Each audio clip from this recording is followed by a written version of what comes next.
Good morning and welcome to Cheche, the show where opinion counts, live on Citizen TV. I'm your host, Uduak Amimo. We find ourselves in an all too familiar place, drought in parts of the country, which in turn means food shortages in those areas, and a surplus in other parts of the country. An estimated 1 million people are affected, mostly in arid counties. But the strategic grain reserves exist to release their stocks during such crises. So what's gone wrong in this case?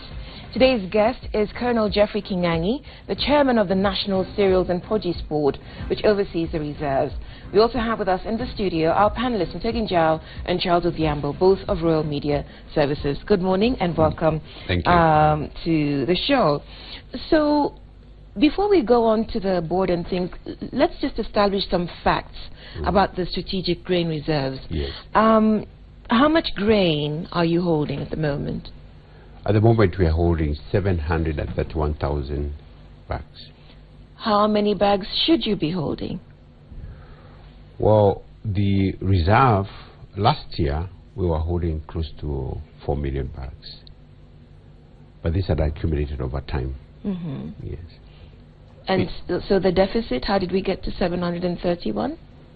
Well, as I said, the grain, 4 million bags, had accumulated over time. And a lot of the grain had historical issues.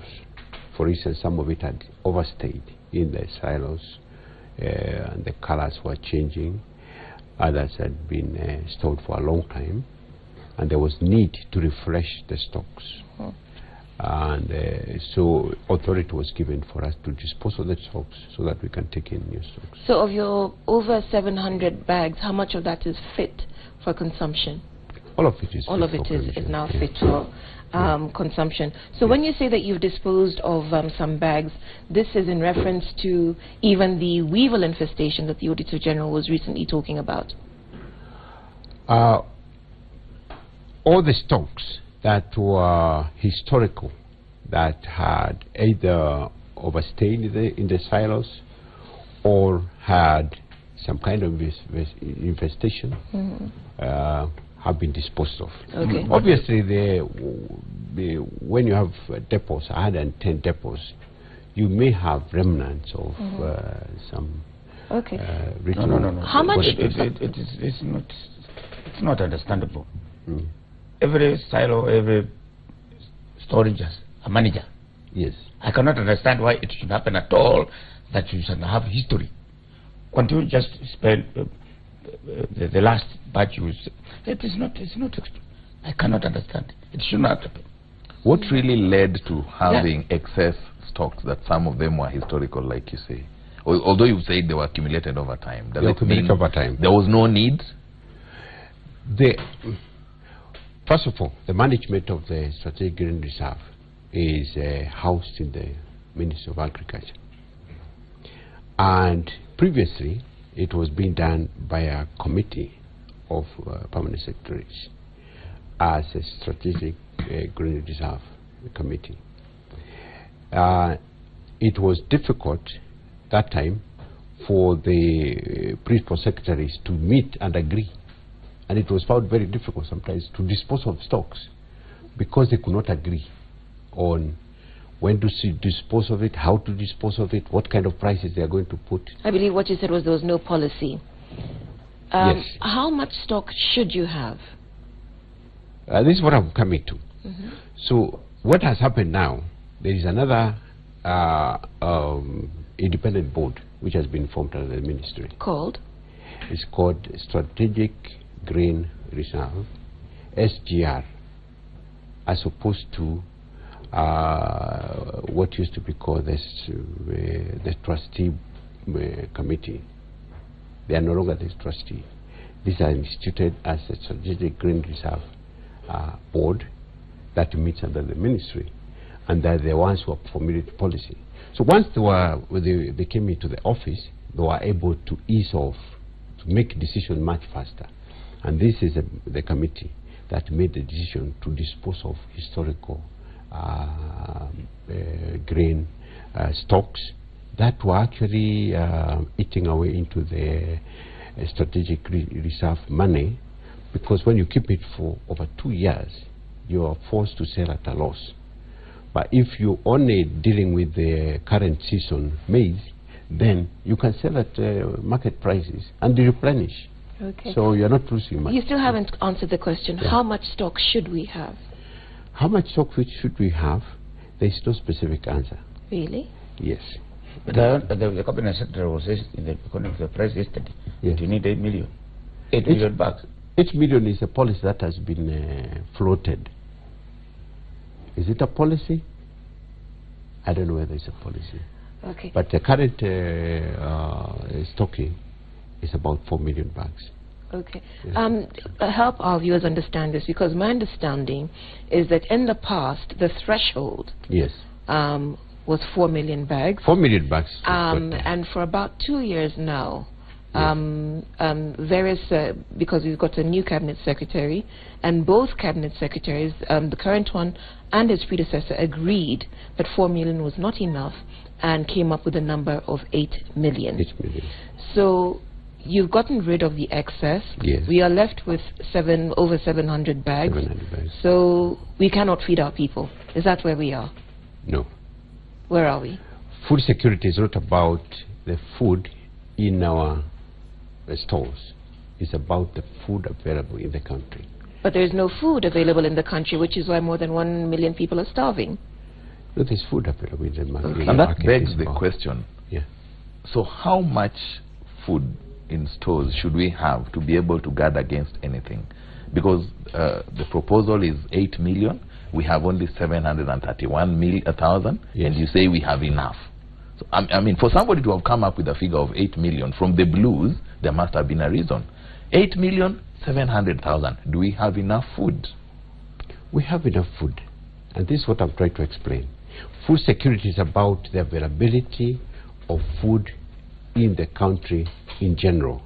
Some of it will be in the market, some of it will be in people's homes, some of it will be in our stores.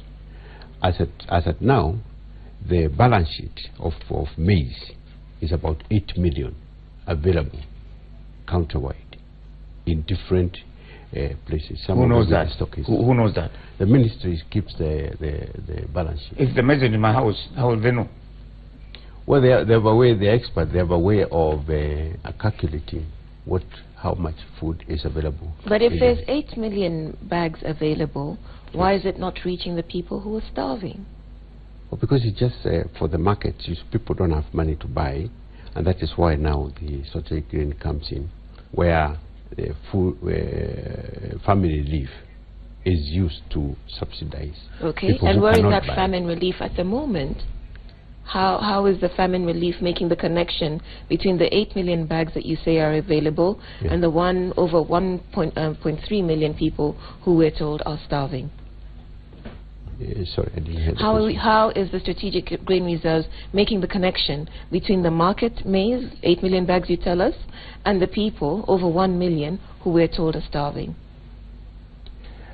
How they make the connection?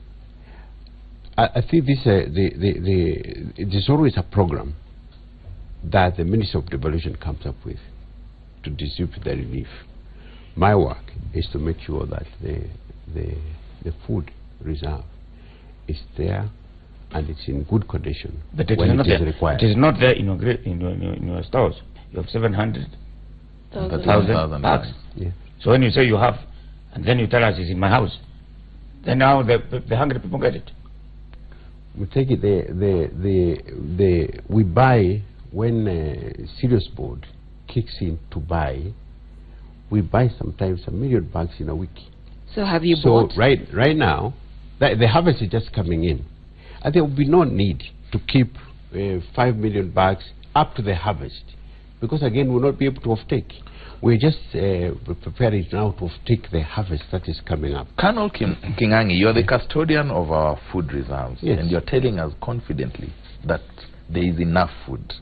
And yet, other policymakers elsewhere and senior leaders in the country are telling people there is imminent drought and famine is looming. Where is the truth? Is somebody playing politics, or is somebody playing safe? There are people starving. The food that we're talking about, that is enough, is available in the country. But that doesn't mean that in Kilifi, for instance, that there is food there. There could be food in Eldoret, but it's not going to Kilifi. Now, who is responsible to shift the maize from... And that's our question to you. Yes, it's devolution. It's a minister of devolution. And that was my point. But you also come in, Kano. Yes. A few months ago, I think a few weeks, there were complaints from farmers in the grain areas that whatever you're offering to buy is below the production. Yes. Why? And therefore they're not going to release the maize. Yes. Why should that happen? We are not offering below the production. We get our figures from the Ministry of Agriculture as to where the production and market prices are. At the moment, they are pegged at 2,300. But the harvest wasn't very good. The rains were not very good in the south coast. And for that reason, a rebate of 500 shillings per bag was added by the minister. So therefore, right now, we are buying at 2,800 shillings per 90 kilograms bag. Is that acceptable by the farmers? The farmers they want, I think, 3,000 or something. Yeah, the farmers more than 3,000. Yes, 3,000. And you are offering 2,800. Yes. So if I was a farmer, that's the south. If I was South Rift. South Rift. Is that South Rift? Mostly North Rift. Mostly North Rift. Yes. Okay. If I had my maize in my farm, in my gunias at home, and you're offering me 2,800, and I can see a mailer who is offering 3,000, why can't I sell to them? Or somebody comes with a truck to take it to the coast or wherever parts of northeastern and is giving a better price. Why should I give you? Charles, we have never had a problem of not having people deliver food. The problem has always been we cannot take all the food that is brought. Our prices are good. And I can tell you, by next week, you see long queues of people coming to sell. Our prices are very good. That's why they queue to sell. The problem has always been they want a little bit more. They just pressurize it to get more money for their produce, which is understood. But the prices that we give, first, they compare with the market prices. Secondly, they are always enhanced. For instance, the market prices now should have been 2,300, but it has been enhanced to 2,800. And I can assure you, we will not be able to offtake what is going to be brought to us. You won't be able to? We will not be able to. Why? Because it's too much. Too much. Yeah. And again, I think there's a misunderstanding here. Help us understand it. Let me help you understand. The harvest for the country, both short grain and long grain, we harvest about 40 million bags of maize every year. What we take is 1 million, 2 million, is hardly anything to talk about. The rest of it goes to the millers, and that is where it should go. It should not come to us. We are not a monopoly. We're just nothing but a granary that keeps food just in case. Okay, but we seem to find ourselves in that just-in-case situation. And so if you're in any of these arid counties, Kilifi, you know, somewhere northeastern, and watching you, hearing you say there is food, but the reality is that your loved ones are starving, what comfort should they take from hearing you speak? The comfort they should take. Let me try to clarify what I am. We are post-harvest grain management experts, if I can say that, in warehousing and taking care of grain, in treatment of grain and keeping the grain. That we do very well, and I think we are the best in this country. If there was no food, why would farmers last week be demonstrating for us to buy? They want us to buy because there is food. There's a lot of food. The rest of it is the question of positioning it where it is needed. And so we come back to the point that it seems to us that you haven't done that very well. You haven't positioned the food in the areas that need it. No. That is not the position. The position is that the program for giving out the relief has not kicked off. When will it kick off? I don't know, because it's handled by the Ministry of Devolution. I think that's where the... What does it mean when you say you're buying? What's the competition between you and the millers and private buyers? What do you offer? Who is better? If I had my maize, do I come to you and go to a miller, or with somebody who came with a truck? We are a very good buyer. I think we're the best buyer. Actually, the prices of maize are pegged on our prices. And this is why they pressurize us. Even though we are only buying 1 million, the rest of the 30 million harvest, the price depends on what we buy at. So we are very good buyers. We offer very good prices.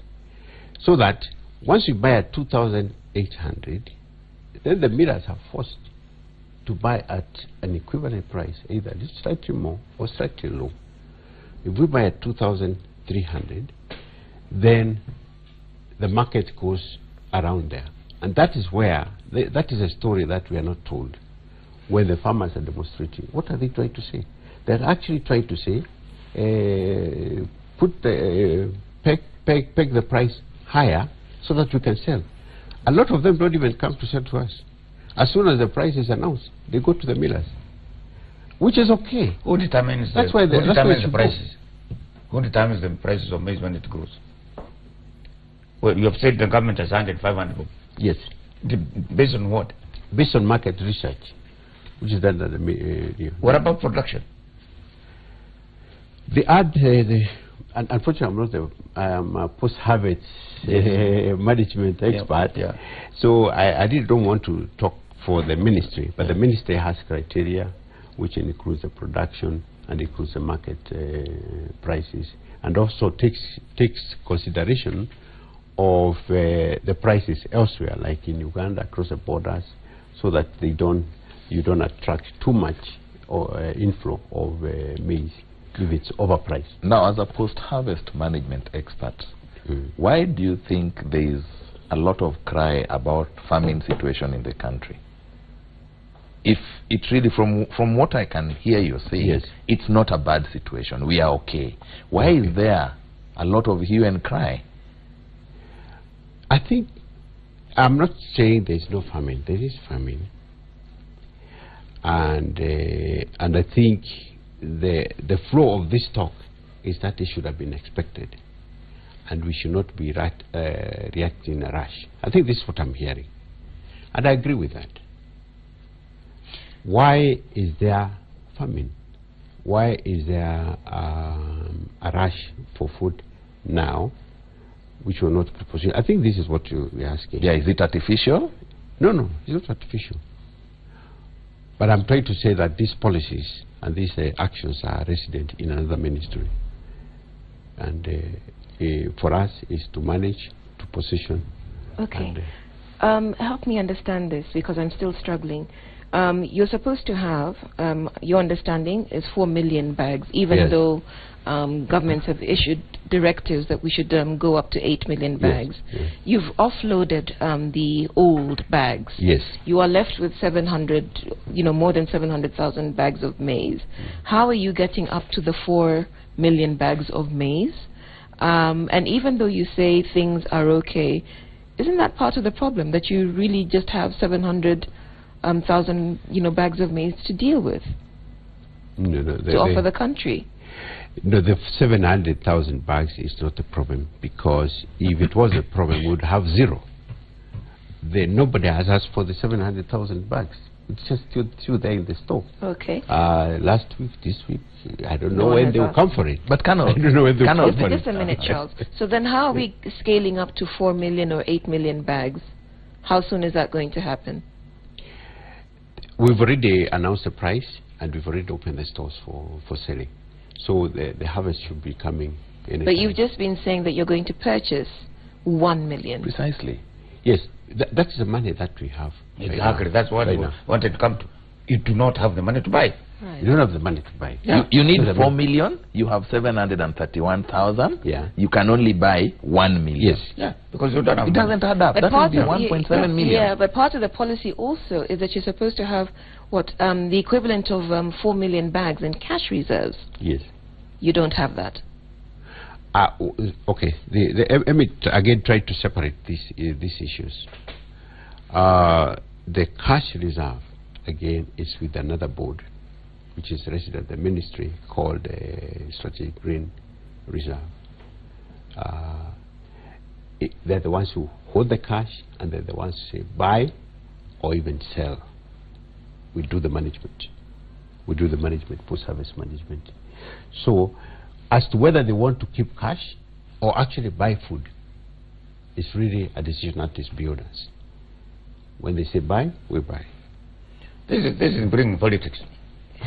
This is bringing politics because I think they want to starve you of money. They want to pretend that there is a shortage of maize, and probably because this is going to be election year, somebody imports maize and sells it, and ignores what the Kenyan farmers are growing. I don't want to speculate, but I would want to say that National Cereals Board has always dealt with our own farmers. We have always dealt with our own farmers. We buy from our own farmers. We supply the subsidized fertilizer. We deal with our own farmers. Okay. Let me come to the panelists, just to ensure that our viewers are with us. So the policy is that the strategic grain reserve should have 4 million bags of maize physically, and in cash it should be able to purchase 4 million bags of maize. That's the cash reserves. Mtegi, you're saying that this has to do with politics and an election year. What exactly do you mean? They have the money. There is a committee made of civil servants and politicians who, maybe cabinet secretaries or whatever, who are keeping the money out of National Cereals Board. The National Cereals Board has... To what end? I don't know. How does starving the cereals board of money in an election year benefit anyone? They will import maize. The politicians who are controlling civil servants will go out and say there's no maize in the country and bring maize from Brazil. They have done it before. And then sell it locally or export it. They export that time to Sudan, to South Sudan. So during political years, and why they do that. Why in an election year? Because Brazil maize is cheaper to produce but to buy than from Kenyan farmers. So this gives them access to cash. Exactly. They do that. They do that with sugar. They do that with maize. Okay, Charles, I'll come to you now because what is your understanding of the role of the board? Because we seem to be going round whether there's enough stock and whether people are actually going hungry, and we're told that there's enough stock even though people are going hungry. From what Colonel Kingangi is saying, it's very clear that their mandate is very slim as far as food security in this country is concerned. Yeah. Theirs is take this money, buy this amount of food based on policies. But now the one thing I still don't understand and need an answer from Colonel Kingangi is, if he needs 4 million, they disposed of about 3,200,000 to create room for more. Yes. Where is that money, and why don't we have that stock replenished? And considering that you can only buy 1 million from what you said per harvest season, so what is going to happen to this the rest? Let me first of all maybe react to the remarks of buying maize from Brazil because of politics. I don't want to speculate because I don't know. We wouldn't know what people are thinking and what they are planning to do. But I think this importation of maize has been overplayed in this way. Maize cross borders every day without restrictions, from Uganda to Kenya, Kenya to Uganda, from Tanzania to Kenya, back and forth. They cross every day, and there is no restriction because of the East African community. So I find it a little bit far-fetched if somebody has to go up all the way to Brazil, and maize is in Tanzania, it's in Uganda. Isn't it a case, Colonel, that the other day they imported maize from South Africa, which they had to, GMO maize, which came to the port and it reshipped back. To be reshipped. Isn't a fact which we all know as Kenyans. But that was within a program which had been authorized. The only problem was that it was a GMO maize. I think there was an argument about the GMO. But again, you cannot brush off yeah. what Mr. Mutegi is saying. You cannot brush off that, because considering reports from FAO about the drought situation in the region, not just Kenya. Yeah. You say maize crosses borders from Tanzania, from Uganda, and vice versa. Here is a situation where there is looming famine in the whole region. Chances are, like Mutegi says, there could be somebody planning to import maize from further afield, bring it through Kenya, and take it to these other countries, because you say cross-border maize business is a normal business. Yeah, and you cannot downplay the fact that we are heading to an election here. Somebody needs to make money for campaigns. Are you playing safe? No. If somebody is making money for campaigns, I can assure you, National Cereal Police Board is not involved, will never be involved. Why? Because we are watched by all Kenyans every day. There is nothing we can do in Eldoret, Kitale, or wherever, where the Mwananchi will not know. There is nothing we can do. We are watched. And as you have seen, they even know what is inside the stores. Every day they know. All these millers, they know what we are holding. They know even the condition. You ask them separately, they will tell you. So, if there's a scheme, I don't know. And what I can assure you is that we are not involved. And we are not likely to be involved. Have you ever bought maize from Uganda? The serious board, has it ever bought maize from Uganda or Tanzania? No. You always buy from Kenya? We always buy from Kenya. There are issues about the process of buying maize at the stores by National Cereals. There are complaints regularly about weighing, about whether it's dry, whether it's not dry, and some aspect of serious corruption, which we all know about. First of all, the issues of weighing, drying, as I said, we are the experts. I don't think there is anybody else who does the maize thing more thoroughly than we do. We have dryers, automated dryers. We have silos. We are even going further. Right now in Eldoret, we are testing coolers, so that the grain that is in the silo can actually even stay for 3 years because it's cooled. What destroys the maize in the silos is that it's baked by the sun, because the concrete container is just... I'm talking about maize from trucks. Mutegi, I'll allow you to interrogate this issue further. It needs to be properly ventilated, because we have to take a break now. This is Cheche. We're live on Citizen TV. Does the National Cereals and Produce Board, which oversees the strategic grain reserves, keep Kenya food secure? Tell us what you think on Twitter. Our hashtag is Cheche.